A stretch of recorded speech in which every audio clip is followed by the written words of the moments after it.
Merci. Tout d'abord, merci à vous tous d'être là. Je suis très touchée de vous voir, de vous retrouver, de retrouver certains. Alors, c'est dommage parce que je vous dis merci. Est-ce que vous m'entendez mieux comme ça? On ne peut pas la mettre plus devant?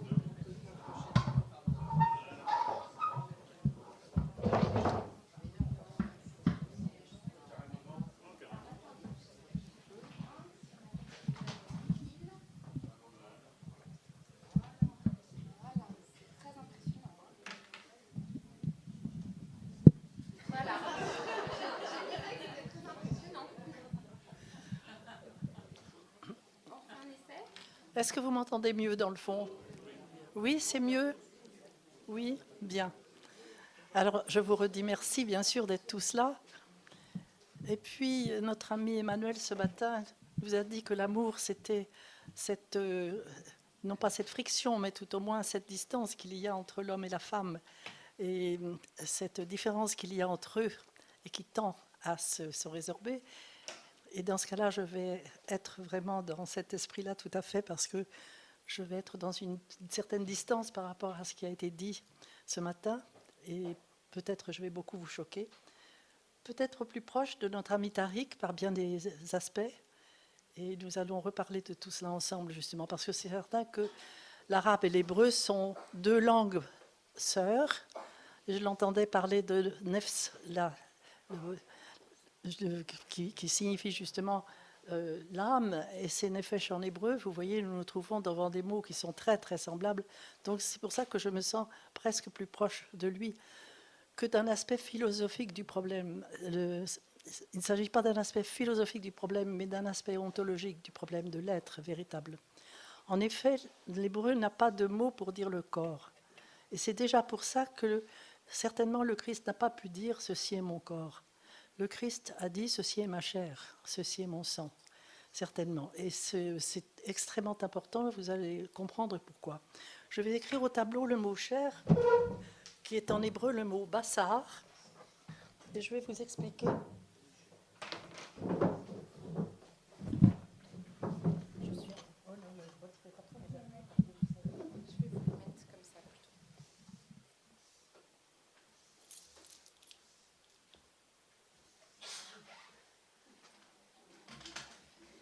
Voilà. J'ai écrit ce mot bassar qui veut dire la chair et qui veut dire bien sûr aussi le corps. Mais il ne veut pas dire que le corps. Et c'est cela que je veux vous expliquer. Il est dit dès le début de la Genèse, dans le principe, Dieu crée les cieux et la terre. Dans le principe, c'est le mot qui se dit Bereshit. Mais vous savez, les mots hébreux étaient écrits d'un seul tenant. Tout le texte était écrit d'un seul tenant pendant très longtemps. Ce n'est qu'au IIe siècle de notre ère, à peu près, que les mots ont été séparés en tant qu'on les comprenait. Rien ne nous empêche de les couper autrement. Et nous avons à ce moment-là d'autres données qui viennent compléter les premières, quelquefois les contredire, et il faut aller au-delà, au-delà. Et c'est ça qui fait le jeu extraordinaire de cette lecture. Mais ce mot Bereshit en hébreu ne veut pas dire au commencement. Il veut dire dans le principe. C'est un principe qui vous habite, qui m'habite, c'est un présent. Le temps divin n'est pas notre temps d'exil, car nous sommes dans une situation d'exil aujourd'hui. Le temps divin n'est pas notre temps d'exil, passé, présent, futur, qui est lié uniquement à notre condition sur Terre. Le temps divin est un non-temps que retrouvent les physiciens aujourd'hui. Ils l'appellent le non-temps, c'est-à-dire il peut être rendu compte dans notre temps historique que par l'instant, donc par un présent. Ce sont les Grecs, eux, qui ont une différence entre cet instant chronos, qui est une succession d'instants comme nous le vivons avec les petites aiguilles de nos montres, ou bien kéros. Et kéros, c'est cet instant qui est vraiment une incarnation de ce temps divin, de cette éternité L'éternité n'étant pas du tout la non-fin de nos temps historiques, mais l'éternité, c'est cet instant de toujours. Quand le Christ dit « Avant qu'Abraham fût, je suis », il exprime sa qualité d'éternel, d'être éternel, qui a été de tout temps et qui sera de tout temps, mais qui va apparaître dans l'histoire, dans notre histoire, que dans un moment très défini entre sa naissance et sa résurrection. Donc vous voyez, nous nous trouvons là devant des contresens très très graves lorsque nous disons au commencement Dieu créa les cieux et la terre. Nous sommes là dans quelque chose de très très infantile, une lecture tout à fait horizontale, alors qu'il s'agit dans le principe Dieu crée les cieux et la terre. Mais je voudrais revenir, je vous reparlerai tout à l'heure des cieux et de la terre, mais je voudrais revenir sur ce mot Bereshit parce que la première lettre de ce mot Bereshit est une lettre bête que nous retrouvons ici dans le mot Bassar, qui était, les mots s'écrivant de droite à gauche, c'est la première lettre que vous voyez ici. Et les lettres hébraïques, ce sont des mots, parce qu'ils viennent d'un idéogramme primitif. Et la lettre Beit, vous m'entendez, Beit, elle est faite de 3 lettres, cette lettre-là. Et son idéogramme primitif est une maison. Et cette lettre Beit, quand elle est au début d'un mot, elle est la préposition dans. C'est parce que nous sommes dans cette maison que nous pouvons travailler, que nous pouvons œuvrer ensemble. Elle nous protège. Donc vous voyez, nous nous trouvons là devant des lettres qui nous apportent des idées. Nous nous servons de nos lettres pour exprimer nos idées. En hébreu, c'est le contraire. C'est la lettre qui nous donne, qui nous apporte l'idée, qui nous apporte des informations. Et c'est ça, c'est très important. Et le mot qui suit après, c'est le mot Sar, que vous connaissez, parce que vous connaissez Sarah, qui est la princesse, l'épouse d'Abraham, qui est donc la princesse. Sar, c'est le prince. Et Bassar, ce mot, nous pouvons l'entendre, ce qui veut dire donc la chair, nous pouvons aussi entendre dans le prince. Et c'est ainsi que nous pouvons tout à fait voir ce mot comme une contraction du premier mot de la Genèse, Bereshit, dans le principe ou dans le prince, c'est en profondeur la même réalité. Et c'est dans le prince, c'est cela qui nous habite chacun de nous. Nous avons en nous une dimension seigneuriale de toute beauté, et c'est de cela dont il est question dans le mot chair. Le mot chair, c'est vraiment cette dimension seigneuriale qui est en nous et qui va nous être exprimée par la suite. Je vais vous le montrer.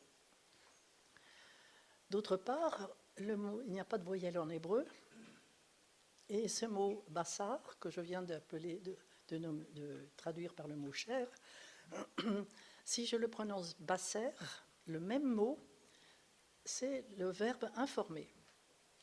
Ce qui veut dire que bassar, c'est de l'information. Ce principe qui est en nous, ce principe porte toute cette dimension seigneuriale de nous. Cela veut dire qu'il y a toute l'information de cette dynamique pour aller jusqu'au bout de nous-mêmes, jusqu'à la réalisation de cette dimension seigneuriale qui est portée dans le mot bassar. Est-ce que je me fais comprendre en vous disant cela? Vous savez, c'est extrêmement important, très très important. Voilà ce que je peux dire dès à présent du mot bassar. Quand il est dit dans le mot Bereshit, ce qui suit le mot Bereshit, dans le principe Dieu crée les cieux et la terre, nous avons toujours compris que les cieux, c'est ce qui est au-dessus de nous, la terre, c'est sous nos pieds. Mes amis, oui, secondairement, c'est ça, mais très secondairement. Parce que le mot cieux, shamaïm en hébreu, c'est le mot qui est essentiellement fait des mots maïm, qui sont les eaux.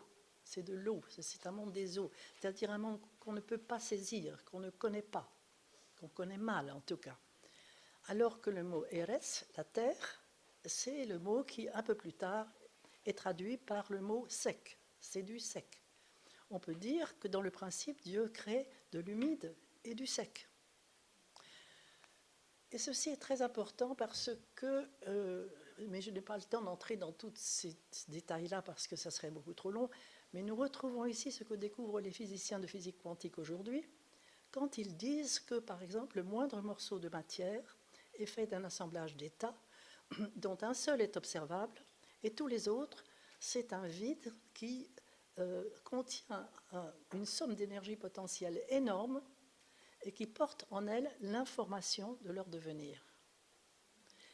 Et en fait, c'est ça qui nous est dit tout simplement dans ce mot cieux et terre, à savoir que la terre, c'est ce qui est observable, et les cieux, c'est un potentiel infini qui est derrière ce sec, derrière cet observable, pour toute chose, y compris pour nous, bien sûr.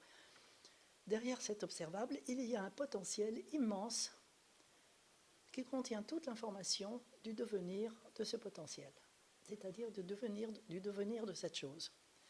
C'est cela que l'on peut entendre dans le mot Bassar, qui contient toute l'information de son devenir.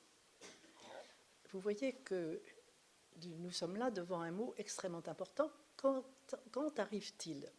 Il arrive après la création de l'homme. Au 6e jour de la Genèse, l'homme est créé mâle et femelle. Et nous n'avons toujours compris, mâle et femelle, que l'homme et la femme que nous sommes aujourd'hui. Mes amis, c'est très secondaire. Nous sommes l'homme et la femme que nous sommes aujourd'hui dans notre situation d'exil. Mais tout ce début de la Genèse n'a rien à voir avec l'exil. C'est notre être intérieur, c'est l'être ontologique, c'est-à-dire l'être sorti des mains de Dieu dans son être profond. Et mâle et femelle, nous pouvons comprendre si nous entendons que le mot mâle en hébreu, c'est le même que le verbe se souvenir. Cela veut dire que tout Adam, notre ami Tariq vous l'a dit tout à l'heure, c'est tout être humain, nous sommes tous des Adams, nous sommes tous de race humaine, nous sommes tous des hommes, si vous voulez. Et tout être humain est capable de se souvenir. Et de quoi? De son pôle féminin. Et ce pôle féminin, c'est l'autre côté de l'être, qui n'a jamais été une côte. C'est l'autre côté de l'être, c'est-à-dire que moi, Annick, je suis humainement, actuellement dans ce monde de l'exil, une femme, mais je suis mâle si je me souviens de cet autre côté de moi. Et si je reprends ce que je vous disais tout à l'heure, à propos de mâle et femelle, les cieux et la terre, je dirais qu'il y a une partie de moi observable, une partie que vous pouvez connaître, une partie que je connais un peu, et puis il y a en moi un potentiel infini. Voilà, nous sommes là devant quelque chose de très très important. Qui dit potentiel dit quelque chose qu'on ne connaît pas encore. D'où le symbole des eaux, les eaux d'en bas, qui ont été séparées des eaux d'en haut au 2e jour de la Genèse, mais qui sont reliées les unes aux autres, donc qui portent toute l'information aussi des eaux d'en haut. Le ciel et la terre sont intimement liés là. Nous nous trouvons donc devant, si vous voulez, une situation qui est la suivante. Ce qui est décrit dans ces premiers chapitres de la Genèse, c'est l'être que nous sommes dans nos profondeurs.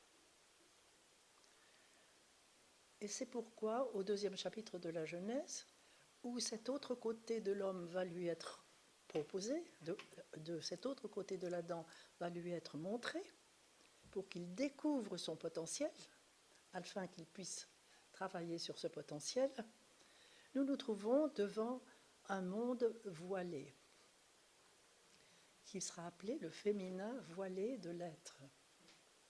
Ce féminin voilé de l'être a 2 noms, car 2 fonctions. Elle est la Adama, et la Adama, c'est un espace matriciel à l'intérieur de nous, et elle est appelée Isha, parce que nous avons tous, que nous soyons hommes ou femmes, à faire œuvre mâle dans ce pôle intérieur à chacun de nous, ce pôle vraiment qui contient toutes les énergies potentielles à l'intérieur de nous, et toutes ces énergies potentielles à l'intérieur de nous, c'est l'âme de l'homme. C'est l'âme qui, au départ, parce qu'elle n'est pas du tout réalisée, est l'âme animale. Et c'est cela que je voudrais vous montrer sur ce tableau, parce que je trouve qu'avec un dessin, on peut mieux comprendre.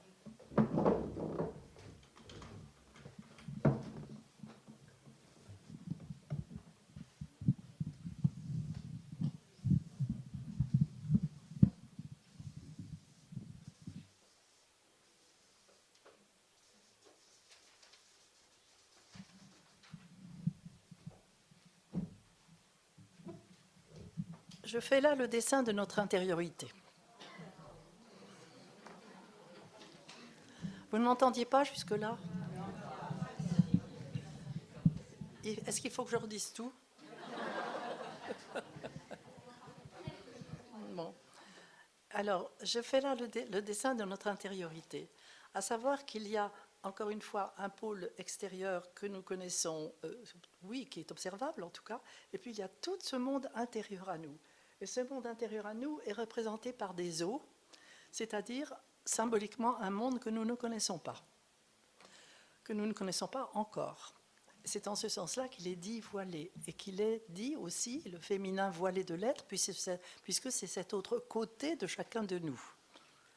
Et au lieu d'avoir compris qu'il s'agit d'un côté intérieur à nous, on a voilé la femme à l'extérieur, au lieu de comprendre qu'il s'agissait de ce pôle intérieur à nous. Voilé sous bien des formes, bon, nous avons vu en islam en effet des femmes qui se voilent, mais comme on a voilé la femme autrement, en Occident, n'est-ce pas, d'une façon différente, en tout cas mise de côté, comme étant l'homme qui était le chef, etc. Je ne fais pas de dessin. Donc là, rétablissons un petit peu les choses. Il s'agit véritablement de chaque être humain, chaque Adam que nous sommes tous des Adams encore une fois, nous sommes faits d'un pôle extérieur que nous connaissons à peu près, enfin en tout cas qui est observable, et puis de tout ce potentiel qui est symbolisé par les eaux que j'ai mis là à l'intérieur de nous. Ce monde des eaux est habité par des énergies qui sont symbolisées par les animaux. Ce sont des énergies, encore une fois, qui ne sont pas du tout réalisées. Je vais vous expliquer ce que sera leur réalisation par la suite. Mais ce sont des énergies qui sont d'une beauté, d'une force, d'une puissance, d'une violence terrifiante. Ce sont toutes nos pulsions, ce sont toutes nos passions, c'est tout cela que vous connaissez aussi bien que moi, et qui sont terrifiants. Ou bien ces énergies vont être mises dans des interdits, dans des prisons, parce que c'est mal. Il y a le bien, le mal, le permis, le défendu, et tout ça c'est mal. Alors on va réfréner tout ça, et nous savons combien toutes ces rétentions peuvent être destructrices d'ailleurs. Ou bien ces énergies vont se laisser aller à l'extérieur et vont détruire. Elles détruisent de plusieurs façons. Elles peuvent détruire le corps, elles peuvent détruire la personne ou détruire la société.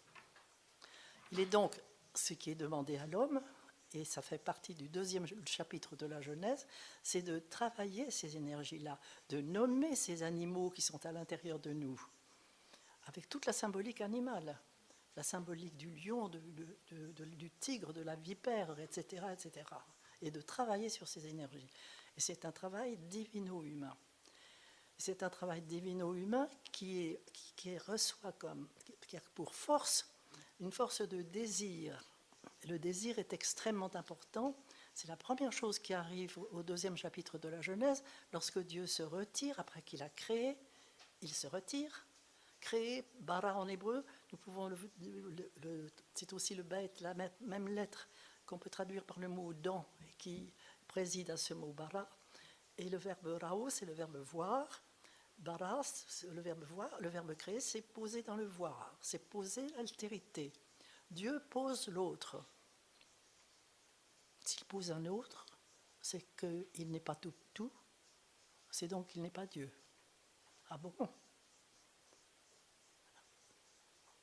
Et pourtant, il est Dieu. Qu'est-ce que ça veut dire? Il pose l'autre, qui n'est pas lui donc, et pourtant, quelque part, qui est lui. C'est pourquoi le mot Bereshit, nous pouvons aussi l'entendre, Bar Eshit, un fils, je pose. Dieu pose son fils. Dieu pose, je dirais, sa semence. Le mot semence arrive d'ailleurs dans le livre de la Genèse et il est extrêmement important. En chacun de nous, il y a la semence divine. Il y a du divin en nous. Il y a de l'incréé en nous.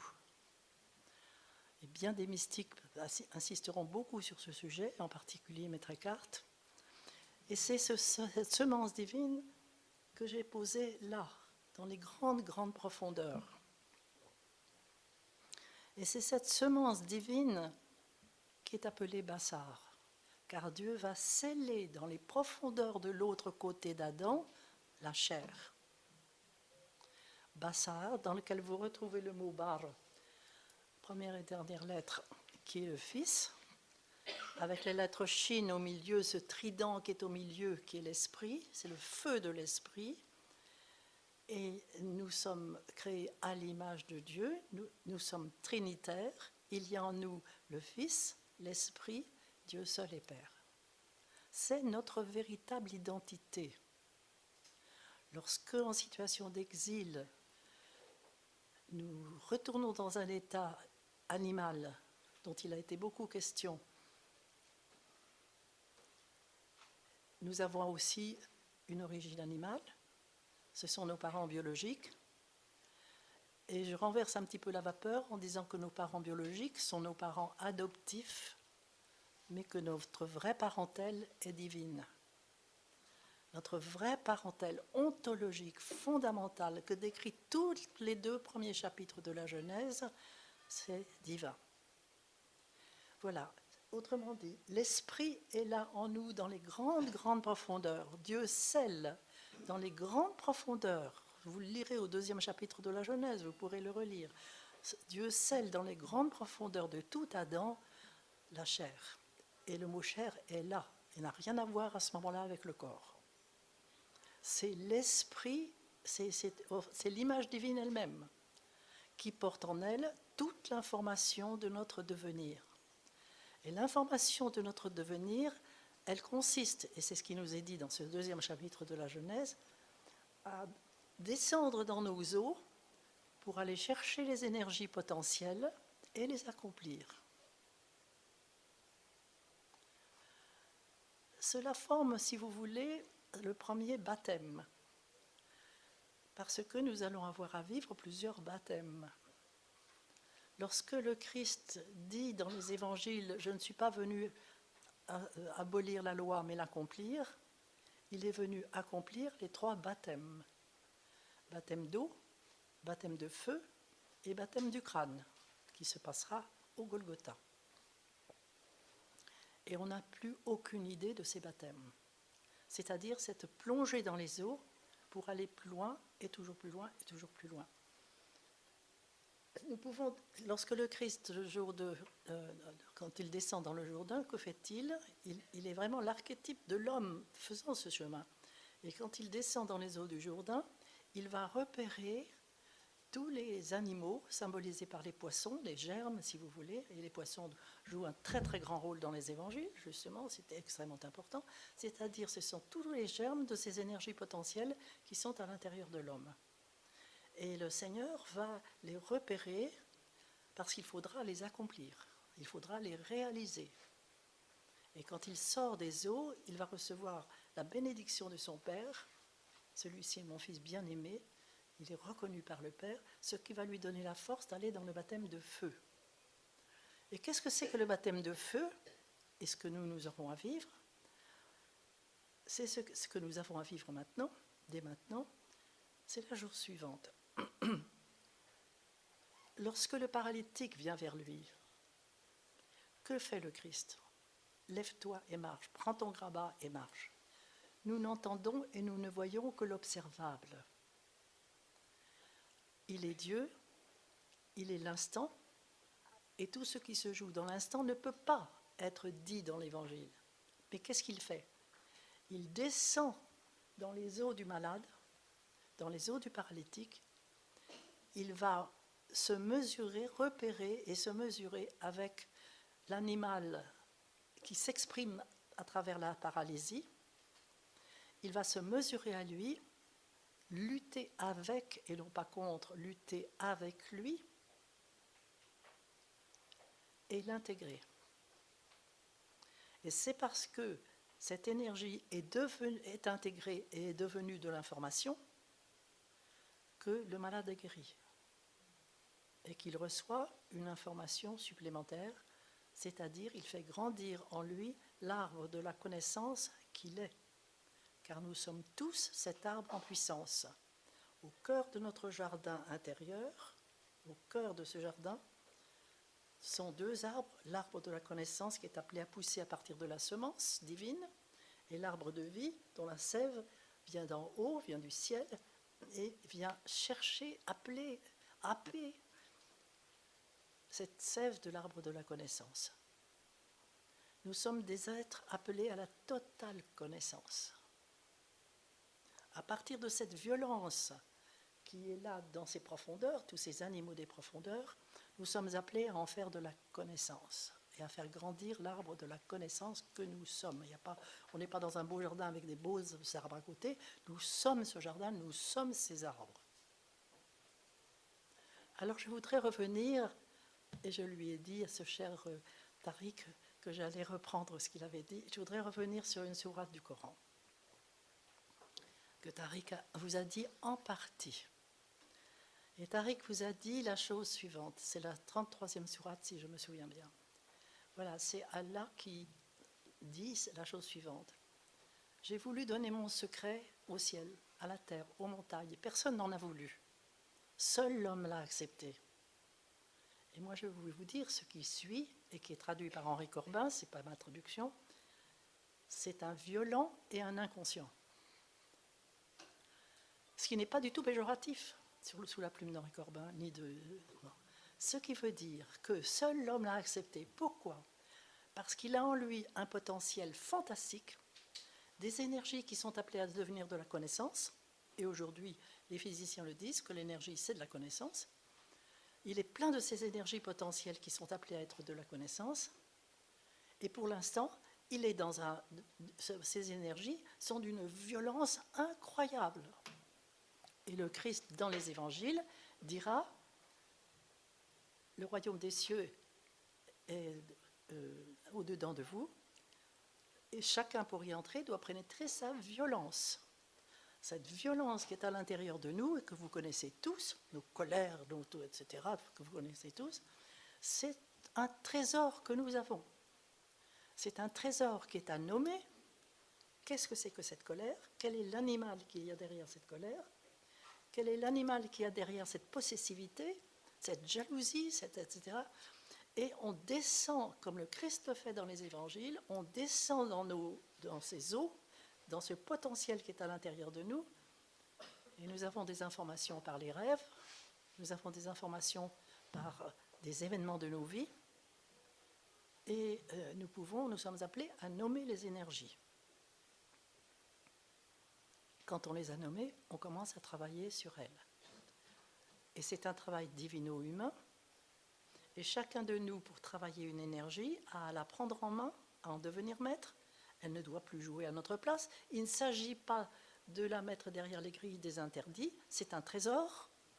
Il s'agit de la prendre en main, mais qu'elle ne joue plus à notre place. Et il y a un moment où on fait l'expérience que l'énergie disparaît entre les mains du Seigneur et qu'elle est transmutée, transfigurée, et qu'elle devient de l'information. Et qu'elle nous apporte quelque chose de bouleversant, mais de bouleversant. Si bien que nous commençons de monter cet arbre que nous sommes. Voilà les énergies ici de cette première. Vous m'entendez ? Oui, quand même. Oui, vous m'entendez dans le fond quand je parle comme ça ? Les énergies de ce premier train d'ondes qui sont nommés et deviennent du sec. Souvenez-vous qu'au deuxième jour de la Genèse, Dieu appelle les eaux afin qu'elles se réunissent dans un lieu un et que le sec apparaisse. Ça n'a rien à voir avec nos océans et nos terres extérieures, mes amis, c'est tout le travail intérieur que nous avons à faire. Et c'est un niveau de conscience, un champ de conscience nouveau qui apparaît.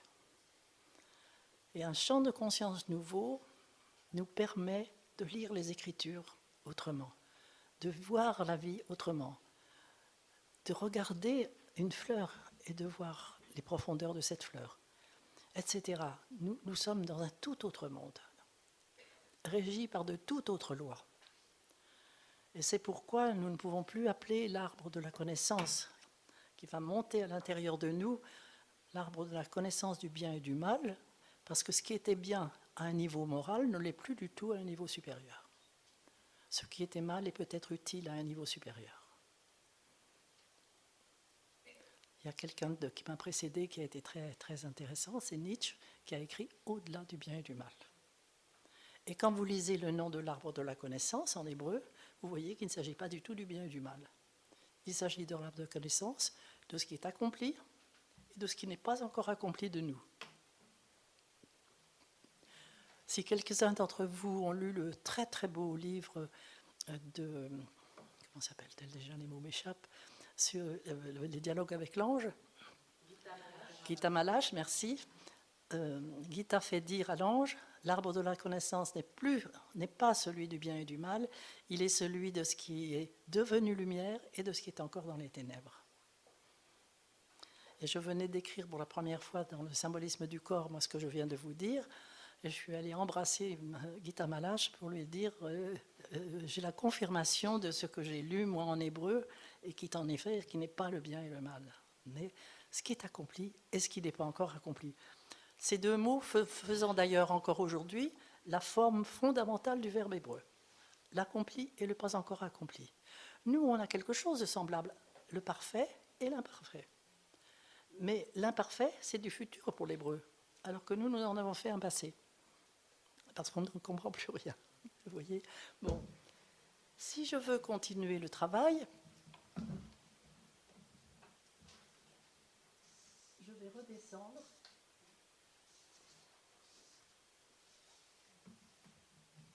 Redescendre pour remonter.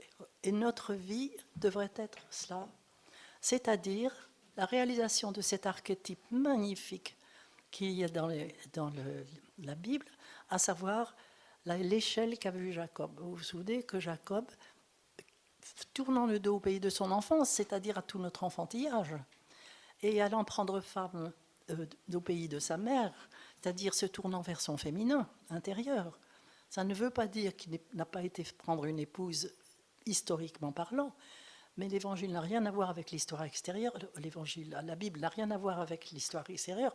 Elle nous parle surtout de notre intériorité. Ce qui veut dire que Jacob est parti pour aller vers son féminin intérieur, essentiellement. Et allant vers son féminin intérieur, il s'arrête la première nuit, il a ce rêve de ce songe extraordinaire, avec cette échelle qui se dresse devant lui, avec les anges qui montent et qui descendent, et tout en haut de l'échelle, son Seigneur qui l'attend. Mes amis, notre Seigneur personnel à chacun de nous nous attend tous. Il est là et il nous appelle pour le devenir. Mais il faut pour cela descendre pour monter, nommer les énergies, aller voir les monstres, les petits monstres que nous avons à l'intérieur de nous. Je vais vous raconter une histoire que j'ai vécue. Plusieurs d'entre vous la connaissent peut-être parce que je l'ai quelquefois rencontrée. J'habite sur les bords de la Loire et il y a longtemps de cela, je vais me promener un soir d'hiver. Il y a des couchers de soleil d'une pureté extraordinaire. Il y a une lumière très très belle les soirs d'hiver. Il n'y a donc personne dans la campagne, 6 heures du soir au mois de janvier, personne. Et tout à coup, je me sens suivie. Je me retourne et j'ai un homme qui arrive avec un couteau à la main. Il me fait une prise de judo, il me met par terre. Bon, j'étais partie dans la prière, et une prière si forte que j'ai eu la grâce incroyable de ne pas avoir peur. Si bien je ne me suis pas du tout débattue, j'ai rien dit, et je l'ai regardé avec infiniment de compassion, parce que pour qu'un homme en arrive là, je trouve que c'est quelque chose de très tragique. Lui, il était lié à ces animaux intérieurs, complètement esclave justement de cette pulsion intérieure. Et je le regarde avec amour, si bien qu'il s'arrête, et puis il me donne son couteau. Je lui demande son nom parce que je voulais prier pour lui. Mais cet idiot-là, il a cru que c'était pour le dénoncer à la police, sans doute, alors il n'a pas voulu me donner son nom.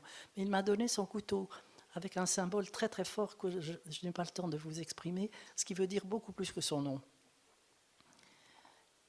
Et il y a un moment, il m'a demandé de lui rendre, et je lui ai dit, je peux vous le rendre? Il m'a dit, oui, je lui ai rendu son couteau. Bon. Et puis il est reparti. Et quand je me suis relevée, Annick, tu viens de voir de vivre un face-à-face quand est-ce que tu as tué avec le couteau. Est-ce que vous comprenez? Quand est-ce que tu as tué avec le couteau? Avec le symbole du couteau. On peut tuer avec la langue, on peut tuer avec le sexe, on peut tuer avec le couteau, on peut tuer de toute façon. Et cet homme est devenu pour moi l'ami. Je ne l'ai pas revu, bien sûr, mais dans mon cœur, il est devenu pour moi l'ami parce qu'il m'a permis de nommer un animal tragique à l'intérieur de moi, capable de tuer, sur lequel il a fallu travailler et qui m'a fait, j'espère, monter d'un petit cran. Voilà, c'est ça. Mais c'est pour vous dire que nous vivons des face-à-face personnels, mais aussi des face-à-face collectifs. Parce que, pourquoi est-ce que je vous dis cela aujourd'hui? Parce que nous ne sommes pas entrés dans la dynamique de ce devenir divin qui nous est dit dans les 2 premiers chapitres de la Genèse. Aussi, nous avons été refoulés à notre état animal. Et un peu comme dans les jeux d'oie où, vous savez, on revient à la case départ. On revient à l'état animal, et à ce moment-là, on est tiré à l'envers de nous, c'est-à-dire que l'intérieur devient l'extérieur, la droite devient la gauche, vous savez comment on retourne un gant. Si bien que la chair intérieure, qui reste à l'intérieur de nous, cette chair que je viens de vous expliquer, elle est devenue le corps. Mais le corps n'est la chair que très secondairement. Mais si l'on fait le travail de retournement pour revenir aux normes ontologiques, on peut retrouver une relation divine entre le corps et la chair. Si on fait ce travail de retournement, on obéit à ce que Dieu dit à Adam, qui vient de manger le fruit de l'arbre de la connaissance avant de l'être devenu, donc, car nous avons à le devenir. Dieu lui dit, bon, mon pauvre ami, voilà ce que tu viens de faire, tu vas être esclave du Satan, tu mangeras ton pain à la sueur de tes narines, jusqu'à ce que tu te retournes vers toi-même, jusqu'à ce que tu te retournes vers ta Adama, Isha, intérieure, parce que tu es une poussière d'énergie fantastique qui attend leur accomplissement, et vers cette poussière, retourne-toi. Et au lieu d'être une condamnation à n'être que poussière parce qu'on est des vilains, etc., c'est au contraire un amour divin qui nous montre le chemin du retournement. Et si je fais tout ce travail que je viens de vous dire, je retrouve mes normes ontologiques, c'est-à-dire que je retrouve ma relation entre mon corps et l'esprit, car à ce moment-là, le corps et l'esprit, qui est vraiment dans ce mot bassar, n'ont pas de discontinuité entre eux. C'est pourquoi l'homme qui accomplit la totalité du chemin, imaginez que la totalité du chemin soit construite, qu'il soit allé jusqu'à son noyau, la terre promise, et il a ouvert le noyau, il a libéré l'énergie nucléaire, il se transfigure. Un saint séraphin transfigure son corps. Il est devenu totalement lumière. Nous avons la description de Motovilov qui nous montre ce corps devenu totalement lumière. Le corps animal que nous avons peut devenir corps spirituel. Le corps spirituel peut devenir corps animal. Et c'est toute l'incarnation divine qui prend notre corps, en effet, notre corps animal. Mais il est aussi corps spirituel. Il va marcher sur les eaux. Et combien de fois il va se dérober quand le Christ va être saisi par les pharisiens qui veulent l'arrêter, combien de fois il va se dérober jusqu'à ce qu'il se laisse bien sûr saisir à la fin de sa vie, mais sans ça, combien de fois il se dérobe, parce qu'il retourne dans ce corps, cette chair divine intérieure. Voyez-vous, il y a aujourd'hui, les physiciens le disent, les mystiques soufis en particulier, je m'appuie beaucoup sur les traductions d'Henri Corbin, les mystiques soufis disent qu'il n'y a pas de discontinuité entre le corps animal et l'esprit. Comme aujourd'hui les physiciens disent que la matière, c'est de la lumière. Qu'est-ce que je vous ai dit? L'esprit, c'est de la matière devenue lumineuse, spiritualisée, et que l'esprit, c'est et que la matière, c'est de l'esprit corporifié. Et ils le disent avec des mots bien meilleurs que les miens, excusez-moi, mais je veux dire par là qu'entre ces deux pôles de Bassar, il n'y a pas de discontinuité. Et c'est pourquoi notre vocation, elle est la transfiguration. Nous avons à choisir entre finir dans ces malheureuses maisons de retraite pour vieillards, dans lesquelles nous finissons avec des maladies tragiques, ou bien si nous faisons ce chemin-là, le corps de transfiguration. Nous avons ce choix radical à faire, vous voyez. Parce que plus nous allons continuer de descendre dans nos profondeurs, monter dans la hauteur, nous allons réaliser la totalité. Le Christ sur la croix va dire « tout est accompli ». Il ne dit pas n'importe quoi. Alors c'est pour ça que pendant sa vie, le Christ va descendre dans les enfers de l'humanité avec tous les malades qui vont venir vers lui, se mesure, comme je venais de vous le dire, aux démons, c'est-à-dire aux énergies devenues démoniaques qui s'expriment à travers la maladie. Et c'est parce qu'il intègre cette énergie dans les profondeurs que le malade est guéri. Mais ça, l'Évangile ne peut pas en rendre compte. Ça se passe dans un instant, un non-temps, exactement. Donc il n'y a pas de temps pour le dire, il n'y a pas de mots pour le dire. Mais ça n'est pas une petite pichenette, lève-toi et marche. Le Christ descend et s'unit à toutes les... Voilà, nous nous trouvons devant quelque chose de prodigieux. À la fin, il se transfigure. Sur le mont Tabor, il se transfigure. Et là, à nouveau, il va recevoir la bénédiction du Père qui va lui donner la force d'aller vers la matrice du crâne. Le Golgotha. Le Golgotha, mes amis.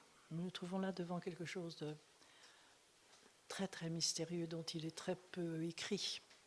Il y a des icônes, il y a la tradition orale, mais il faut tout de même, nous chrétiens, que nous sachions ce qui se passe. Car nous vivrons, quand Pierre veut suivre le Christ lui dit, mais tu iras, tu connaîtras aussi ce baptême. Il l'appelle le baptême, n'est-ce pas? Tu vivras aussi ce baptême, mais pour l'instant, tu n'es pas prêt. À la Sainte Seine, quand le Christ change le pain en sa chair, justement, il en donne un morceau à Judas, et il nous est dit que le Satan entre en Judas. À partir de ce moment-là, il y a une sorte de complicité entre le Christ et le Satan, qui nous était déjà annoncée dans l'Ancien Testament, avec le livre de Job en particulier. Nous avons vu une sorte de complicité entre le Seigneur et le Satan pour faire changer l'homme, pour le faire évoluer, le faire...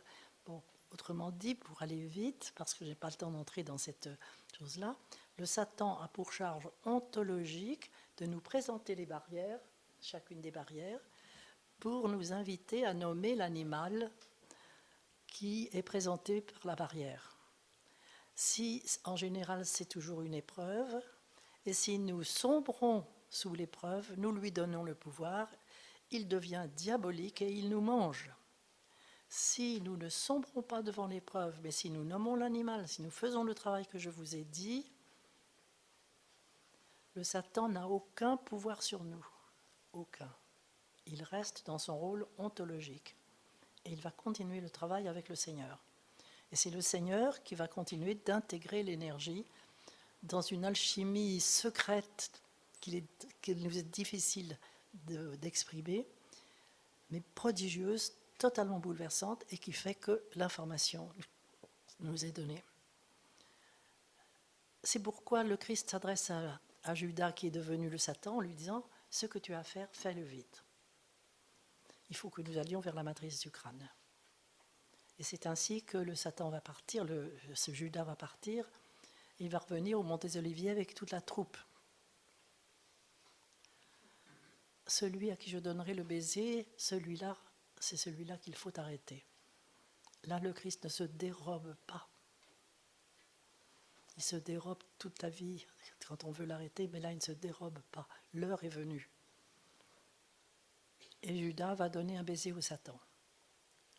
Un baiser de trahison abominable de la part de Judas. baiser nuptial du Christ et du Satan. Point de suspension. C'est ce qui va se passer au Golgotha. Nous sommes là devant un profond mystère, profond. Et le Christ est arrêté. Il va être conduit devant Pilate. C'est le jour de la Pâque. Le jour de la Pâque, il est toujours d'usage de libérer un prisonnier.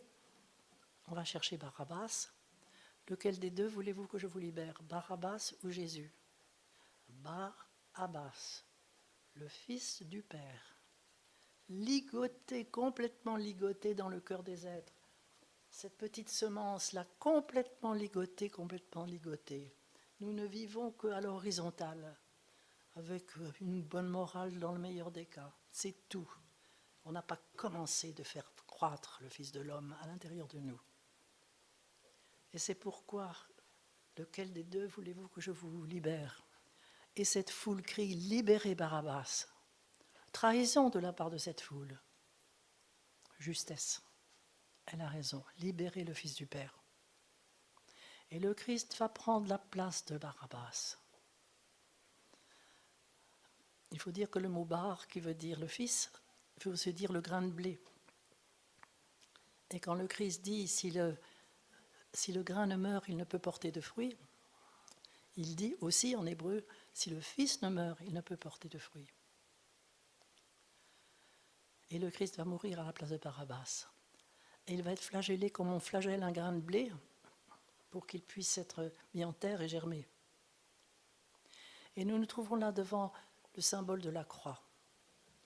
Toutes les crucifixions que nous avons à vivre au cours de notre vie, mourir à un niveau de conscience, accepter de ne plus comprendre, accepter ce qui nous paraît injuste, accepter l'inacceptable quelquefois.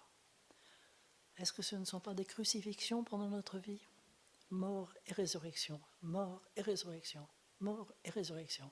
Et si nous pouvons vivre ce chemin, mes amis, c'est parce que le Christ est mort et ressuscité.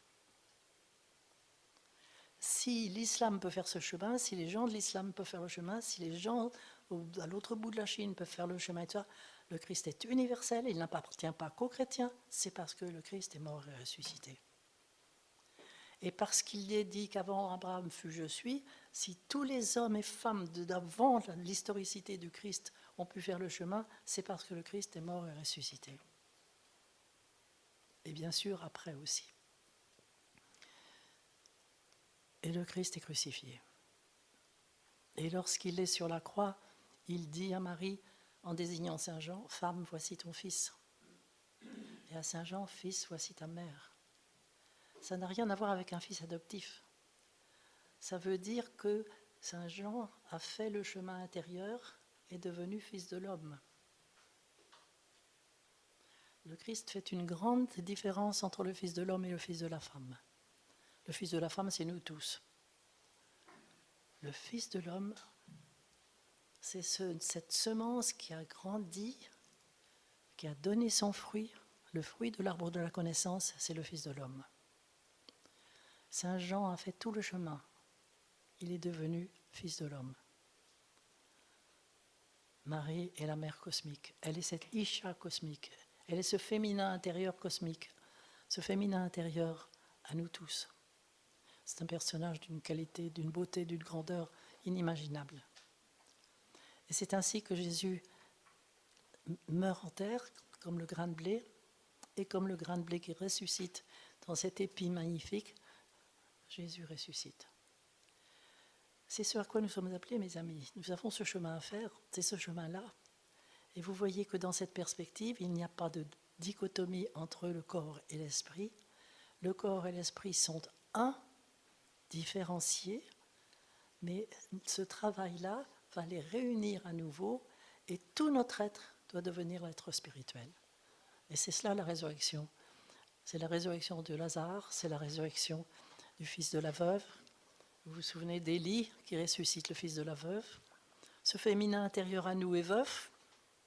J'avais envie de dire tout à l'heure, quand vous posiez la question du voile, que toutes ces femmes voilées devant nous, qu'est-ce qu'elles sont? Elles sont l'objectivation devant nous de notre féminin voilé à l'intérieur de nous que nous n'allons pas dévoiler.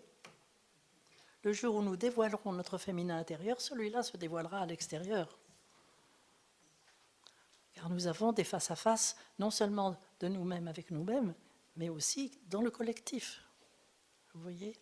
Voilà, je vous ai dit rapidement, et je vois que l'heure avance, on va rester ensemble si vous voulez me poser des questions, mais je vous ai dit trop vite et trop rapidement l'essence même du christianisme, mes amis. Le christianisme, il est là. Il est dans ces 3 baptêmes que nous avons à vivre avec le Christ, qui nous l'a montré, qui est passé par là.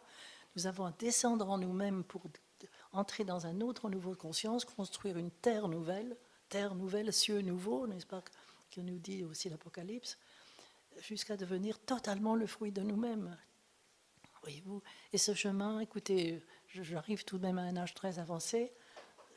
Si je vous en parle, c'est parce que j'ai essayé très honnêtement, le plus honnêtement possible de le vivre. La seule chose que je peux vous dire, c'est que je meurs dans la joie, dans l'émerveillement. Je suis une émerveillée et dans une joie profonde. Je donne mon témoignage, là, voyez-vous, parce que la vie a un sens de toute beauté, d'une grandeur incroyable. Et je vous invite vraiment à prendre ce chemin tous. Voilà, mes amis, merci beaucoup.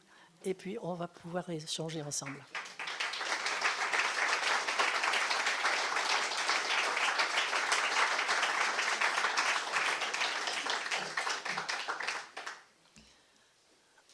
Voilà, je suis prête à répondre à des questions. Si je ne peux pas répondre, je dirais que je ne peux pas répondre.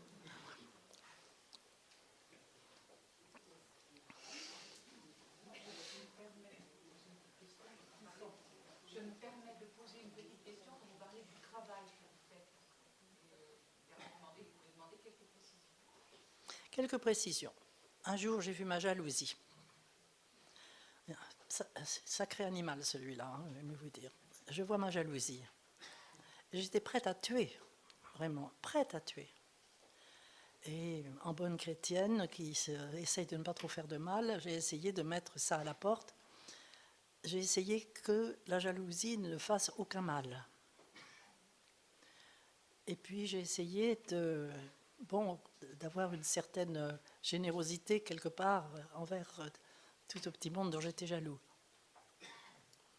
Pendant un temps assez relativement long. Et c'était quelque chose de très très difficile, hein, vraiment, parce que c'était un animal très très dur. Et je sais que le fait de n'avoir pas voulu faire de mal, pas de vengeance, etc., qui a été très dur, a été quand même extrêmement opératif. Et il y a un jour où je n'ai même plus eu à lutter. J'avais essayé de remplacer ça par de l'amour, par de la compréhension, mais ça ne marchait pas très bien, parce que c'était le devoir encore. Ce n'était que le devoir. Et puis il y a eu un jour où j'ai entendu, car il s'agissait d'un homme, j'avais 20 ans, et bien sûr qui était parti avec une autre, et vous devinez comme j'étais en colère et que c'était horrible, et tout à coup, j'ai j'ai pas entendu de voix, mais ça m'a été donné, vraiment comme je vous le dis, si tu aimes cet homme, tu dois le laisser libre. Sinon, tu n'aimes qu'il t'aime, mais tu ne l'aimes pas lui. Voilà. Et tout à coup, j'ai été prise d'une joie extraordinaire. Et comme si cet homme était devenu, pour moi, un être que je laissais faire son expérience. Parce qu'il fallait qu'il fasse cette expérience. Et que ça faisait partie de sa vie à lui. Et je n'ai plus souffert du tout de son départ. Et ça a été quelque chose de prodigieux et qui m'a ouvert une porte. C'est comme si, voilà ce que c'est que ces barrières-là qui sont là, qui nous sont données pour nommer, en l'occurrence la jalousie, j'ai fait l'expérience après cela d'avoir des événements dans ma vie qui se sont complètement ouverts. Vous voyez, c'est opératif même sur un plan extérieur.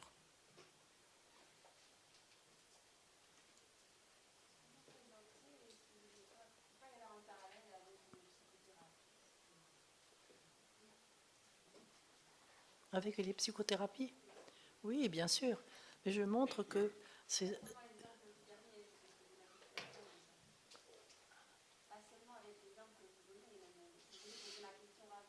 C'est ça.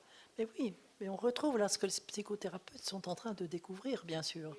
Seulement, ça nous est dit dans la Bible depuis... Voilà, vous voyez. Vous vous souvenez, au 2e chapitre de la Genèse, Adam est invité à nommer les animaux. Il n'est pas invité à nommer un chat et un chien, c'est pas ça, mais c'est les animaux intérieurs. C'est tout ce monde-là. Pour construire son nom. Parce que le fruit de l'arbre de la connaissance, c'est notre nom secret. Nous ne sommes connus que par nos prénoms. Notre nom secret, c'est celui que nous sommes en devenir, justement. Vous pouvez développer un peu ce que vous avez dit tout à l'heure, cette expression du baiser nuptial du Christ et de Satan. Oui, parce que dans la matrice du crâne, le Christ va descendre dans les derniers enfers de l'homme, et ce n'est plus les démons de l'homme qu'il va rencontrer, mais le Satan. Le Satan, et c'est un séraphin prodigieux, et ce sont les dernières énergies séraphiques que nous aurons à intégrer. Et en effet, il y a intégration, donc noces, si vous voulez, du Christ et du Satan. Je développe ça dans le livre qui va sortir. J'ai écrit un livre sur ce sujet qui va sortir chez Albin Michel au mois de janvier, je pense. Alors je m'exprime plus profondément là. Oui, c'est un grand, grand sujet, le Satan. Un grand sujet. On a une image infantile du Satan. Infantile. C'est un séraphin prodigieux. Mais il a un côté diabolique. Si on le lui donne, il a un côté diabolique. C'est assez certain. Mais nous le lui donnons complètement. Complètement. Nous lui donnons le pouvoir à l'heure actuelle. Avec toutes nos idoles, le sexe, l'argent, etc., ce sont nos idoles aujourd'hui. C'est lui qui fait la pluie et le beau temps dans le monde. Alors, si on continue à vivre cette éthique, c'est tragique, vous comprenez. Nous avons un retournement urgent à faire, urgent. Retourne-toi, dit le Seigneur. Tachouv en hébreu. C'est fantastique, ça, ce retournement. C'est pas du tout de retourner au tombeau et retourner dans la poussière parce qu'on est né poussière, ça n'a rien à voir avec ça. Vous voyez, c'est au contraire un retournement pour retrouver les normes ontologiques. Est-ce que vous pouvez nous préciser exactement qui est ce Satan? Je viens de dire que c'est un séraphin, le plus haut des séraphins, le plus gros haut dans les hiérarchies angéliques. Séraphin, c'est-à-dire une créature de Dieu, d'un enfant de... C'est-à-dire dans les ordres angéliques, ce sont les plus hauts dans les ordres angéliques. Chérubin, séraphin et trône. Il n'a pas créé un Satan, il a créé un séraphin. Oui, il est appelé Satan, mais Satan, c'est l'adversaire, c'est son rôle ontologique. L'adversaire n'est pas l'ennemi. Il joue le rôle d'adversaire qui va chercher d'un autre versant de notre être l'énergie qui est à accomplir. Cette énergie-là, on ne pourrait pas simplement l'appeler l'énergie de la séparation? Oui, il est celui qui vous montre votre séparation. Oui, il est celui qui vous montre l'énergie sans ça. S'il ne vous la montre pas, vous ne la verrez pas. Et la séparation, elle est ontologique? Non, elle n'est pas ontologique, justement, la séparation. Ce qui est ontologique, c'est au contraire la prise de conscience de cet autre côté pour que nous allions plonger dans cet autre côté et nommer les énergies avec le rôle ontologique du Satan.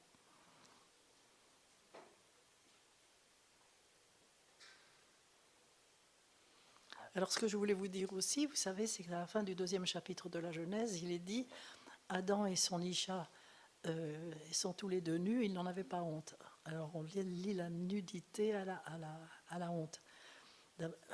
Ça n'a rien à voir avec ça. Ils sont tous les deux nus, ça veut dire qu'ils connaissent le chemin qu'ils ont à faire. La nudité, c'est la connaissance. Parce qu'il faut se dépouiller de la connaissance qu'on avait auparavant pour pouvoir se présenter devant un autre niveau de réel. Est-ce que je me fais comprendre en vous disant ça? C'est ainsi que Noé va se trouver nu en sortant de l'arche, parce qu'il va vers la tente, c'est-à-dire une autre étape encore de lui-même, et donc il faut qu'il soit nu par rapport à ce qu'il avait acquis comme connaissance jusque-là, pour être totalement ouvert à la connaissance qu'il va acquérir supplémentaire. La nudité est donc intimement liée à la connaissance. Élie va jeter son manteau quand il va monter aussi sur le char d'Israël. Voyez-vous, nous allons retrouver toutes ces images de nudité. Ils étaient tous les deux nus, c'est-à-dire ils avaient la connaissance qu'ils avaient l'un de l'autre et ils pouvaient l'apprendre parce qu'ils ne sont plus confondus. Il y a le processus de différenciation qu'a retrouvé Jung, d'ailleurs, entre Adam et son autre côté. Alors, parce qu'il y a eu ce processus de différenciation, Adam peut épouser celle dont il est séparé. Ce que disait d'ailleurs ce matin Emmanuel, c'était tout à fait juste. C'est pas parce qu'il y a séparation, il n'y a plus confusion, alors on peut épouser. Je ne peux pas épouser quelque chose avec lequel je suis confondue. Je me fais comprendre? Voilà.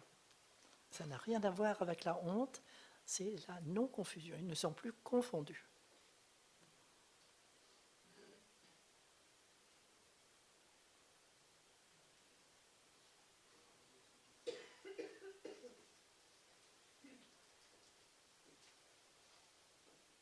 Voilà, c'est une lecture un petit peu nouvelle pour vous, pour beaucoup d'entre vous. Beaucoup d'autres m'ont entendu déjà quelquefois. Oui.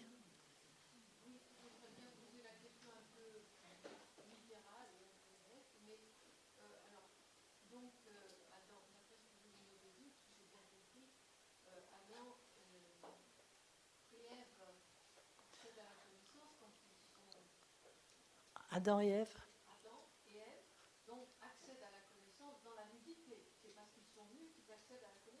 Mais il n'y a pas d'Ève dans le paradis, dans la première partie de la Bible. Elle n'existe pas, Ève. Chava, c'est celle qui donne la vie animale, c'est vous et moi dans notre vie animale. Et Isha, c'est le féminin d'Adam, c'est pas du tout la même chose. Isha, c'est le féminin intérieur, Ève, c'est le féminin extérieur. C'est la femme extérieure. Il n'y a pas du tout d'Adam et Ève au départ. Il y a un Adam seul, vous êtes un Adam, je suis un Adam, même si nous sommes des femmes, et nous avons un féminin intérieur. C'est tout à fait différent. Est-ce que vous me comprenez? Alors, oui, mais alors l'image, c'est ainsi que vous expliquez dans la Bible la connaissance de l'arbre qui représente l'audace, je ne sais pas si c'est l'audace, d'Adam qui désobéit à Dieu, si je prends ça un peu à la lettre, en voulant accéder à la connaissance. Voilà, il a le désir d'accéder à la connaissance. Et comment donc? Bien sûr. Seulement, il en a connu la loi. Tout le 2e chapitre de la Genèse lui a montré la loi du chemin. Et la loi du chemin consistait essentiellement une des lois essentielles était de garder son isha. C'est-à-dire, pour nous, garder notre inconscient. Je vais vous donner un exemple. On vous propose quelque chose de très mirobolant, de magnifique, vous allez gagner beaucoup d'argent, vous allez être célèbre, vous allez être bon, et vous dites oui parce que c'est emballant. Qui est-ce qui dit oui? Est-ce que c'est vous, femme consciente, ou est-ce que c'est un des petits monstres qui est à l'intérieur de vous? Gardez son isha.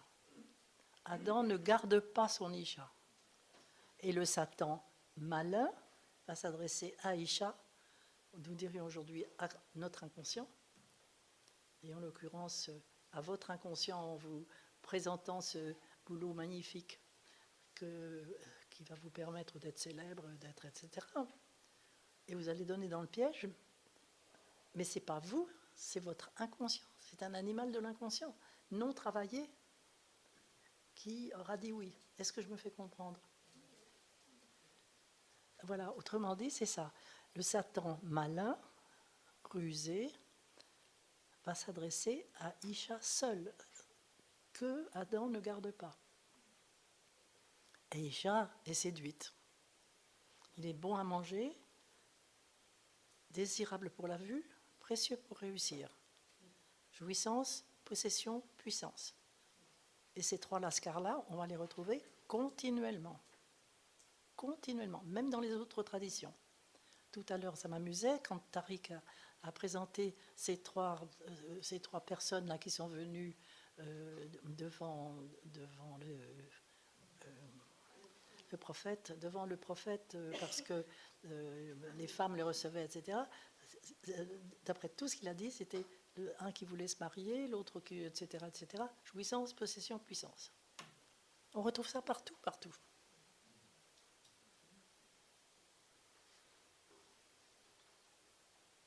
En même temps, il y a une jouissance juste, il y a une puissance juste, il y a une possession juste. Vous comprenez ? Il s'agit de savoir ce qui est juste et de ce qui ne l'est pas.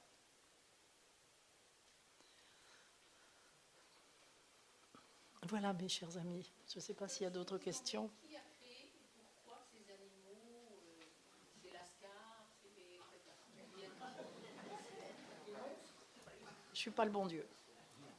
Je ne peux pas vous dire. On a bien compris à quelque chose. Alors, Pourquoi la création ? Pourquoi est-ce qu'on est là ? pourquoi la création, Pourquoi rien ? et l'homme, et c'est positif, et c'est favorable, etc. Mais pourquoi est-ce qu'il a permis en même temps la création de c'est l'ascar?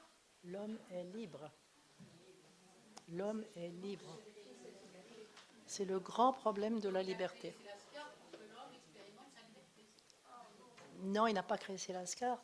Il a créé des animaux dont nous avons fait, nous, des lascars. Si je puis vous dire. Est-ce qu'il y a un livre que vous avez écrit qui de ce sujet qui reprend un peu les tâches d'aujourd'hui où il faut tout lire ce que vous avez Écoutez, j'ai écrit mot à mot les traductions. Mais alors là, c'est du travail scolaire, c'est difficile, c'est dans Alliance de Feu. Mais sans ça, tous mes livres parlent un petit peu de ça. Hein. Mais le féminin de l'être en parle beaucoup. Je parle de ce féminin intérieur, tout le mystère de ce féminin. Moi, je conseille plutôt de lire le féminin de l'être. Il y a d'abord un livre que j'ai écrit avec Jean Moutapa, qui est mon éditeur chez Albin Michel, et qui m'a posé des questions extrêmement intéressantes. Et ce livre est le plus facile à lire. C'est La parole au cœur du corps. Alors, c'est le premier. Mais après, je crois que c'est le féminin de l'être. Et puis, résonance biblique, les résonances entre l'Ancien et le Nouveau Testament. Alors ça, c'est magnifique. Je voulais savoir ce que vous pensiez des travaux et des traductions d'un auteur italien hébraïsant qui s'appelle Henri De Luca. Oui, je le lis, je connais. Écoutez, il est un petit peu poétique, mais je ne suis pas tout à fait d'accord avec lui pour toujours, mais j'aime bien sa poésie.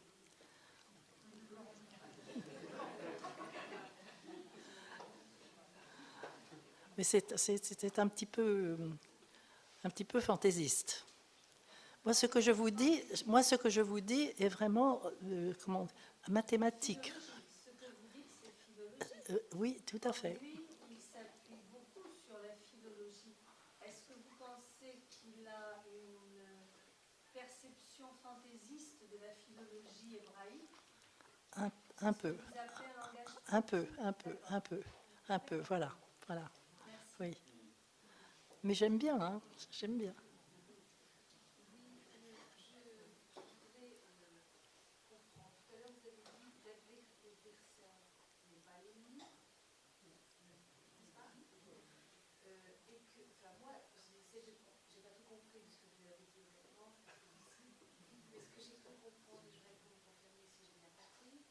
C'est que finalement, le chemin de vie, c'est d'être confronté à ces énergies-là, des profondeurs dont vous parlez, n'est-ce pas?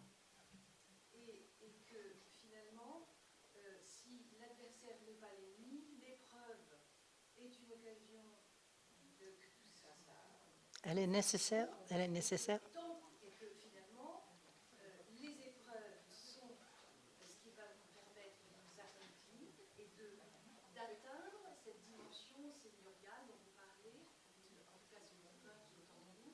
Est-ce que c'est ça?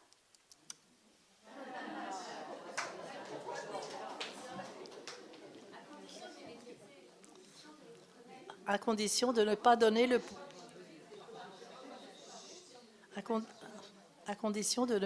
pouvoir au Satan. De ne pas sombrer devant l'épreuve. Vraiment. Tout est là. Et là, il a sa vraie fonction d'ange. Voyez-vous?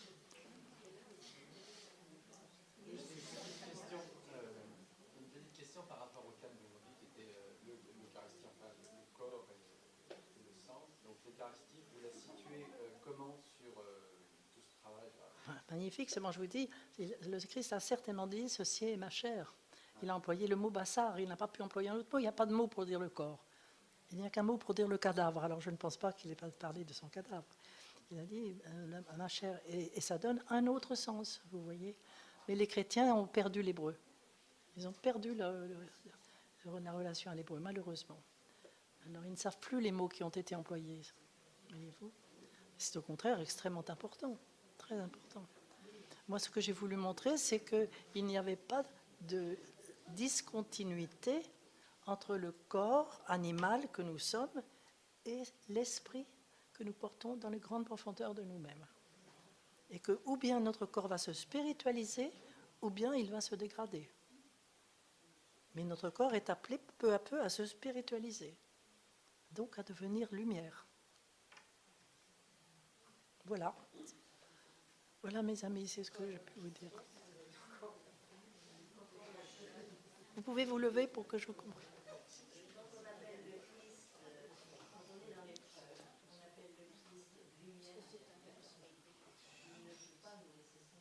Non, mais bien sûr, j'ai une aide extraordinaire, mais naturellement. Bien sûr. C'est évident. Seulement, il y a le Christ et il y a aussi, parce que le Christ, il nous unit tous. Il est le un de l'humanité. Et en même temps, il y a votre Seigneur personnel, à vous. Il y a vraiment le Seigneur que chacun de nous, le Yod et Vavé que chacun de nous est. Ça, c'est extrêmement important. Moi, j'étais très frappée, je vais vous dire, quand dans le livre de Job, bon, Job est éprouvé. Et il y a 3 amis qui sont les 3 Lascars en question, qui viennent, jouissance, possession, puissance, et puis qui font la leçon à Job. Il a sûrement été méchant, donc il ne vaut rien, etc. Enfin, ils sont insupportables, odieux. Et Job les envoie tous promener, exactement comme le Christ a envoyé promener les 3 tentations du Satan. C'est un passage extrêmement intéressant. Et après, le 4e ami qui a une dimension prophétique, Élie, d'ailleurs c'est le nom d'Élie pratiquement, Éliou ne va pas parler de Dieu, le Dieu transcendant qui fait la pluie et le beau temps, qui est tout puissant, etc. Il va parler de Eloah, le Dieu qui t'habite toi, qui t'est personnel. Parce que le Christ dit dans les évangiles, on ne peut aller au Père que par le Fils. Donc nous ne pouvons aller au Père et rejoindre le Père qu'en devenant ce Fils intérieur. Vous voyez, ça c'est extrêmement important. C'est pour ça que j'ai écrit, mon dernier livre que j'ai écrit s'appelle « Va vers toi », parce que c'est en hébreu « l'era », c'est comme une répétition, à tel point que ça a toujours été traduit comme une répétition jusqu'à aujourd'hui. C'est l'invitation que Dieu fait le Seigneur d'Abraham fait à Abraham, et il lui dit l'era va vers toi, et ça a été traduit par va, quitte ton pays, et va vers le pays que je te montrerai. Ça reste une invitation à un voyage extérieur. Alors, lorsque le traduisons va vers toi, ce qui est très juste, ce qui est beaucoup plus juste, alors il s'agit de ce voyage intérieur, dont le voyage qui est décrit est le symbole. Il s'agit avant tout du voyage intérieur. Vous voyez, ça change complètement. Mais le nombre de traductions qui sont comme ça à l'horizontale au lieu d'être à la verticale, c'est une catastrophe. Une catastrophe.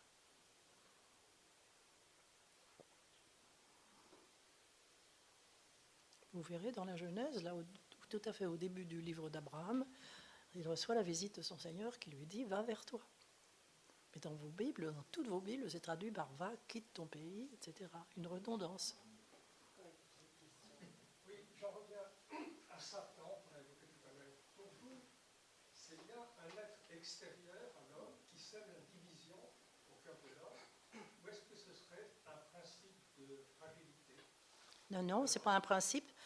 Tous les mondes angéliques sont des êtres créés, à l'image des énergies divines incréées. Ce sont des énergies divines créées qui sont à l'intérieur de nous, qui sont aussi dans le monde extérieur, parce qu'il n'y a pas les 2 pôles, mais qui sont à l'intérieur de nous. Le Satan est à l'intérieur de nous avec le Christ.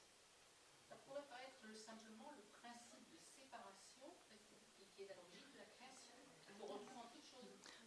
il y a une séparation, mais dont ils sont les deux pôles. Vous savez, là aussi, il y a une mauvaise traduction du 4e jour de la Genèse, la création des luminaires. La création des luminaires, c'est avant tout, et Dieu fait une séparation entre, dans le Harakia Shamaim, c'est-à-dire dans l'étendue des cieux, Dieu fait une séparation dans l'étendue des cieux. Et on a confondu les mots et on a traduit ça par des luminaires. Je n'arrive pas à comprendre cette procédure de rétroactivité dans votre dessin. Et aussi ce que vous avez dit sur les Satans, quand ils travaillent dans une manière de complicité avec Christ, et quand ils ne travaillent pas comme ça, comment c'est cette procédure? Écoutez, vous lirez ce remarquable livre, mais ça serait trop long à vous expliquer. Là, on en a encore pour 2 heures, vous voyez. Non, vous le lirez, mais je sais très bien que c'est le livre qui va scandaliser, mais tant pis. Mais il faut qu'on sorte de notre enfantillage, absolument. On est infantile, on est le bien, le mal, le diable et le bon Dieu. Non, il faut en sortir. C'est beaucoup plus subtil que ça, très subtil. Voilà, mes amis. Est-ce qu'il y a encore des questions? Non. Merci.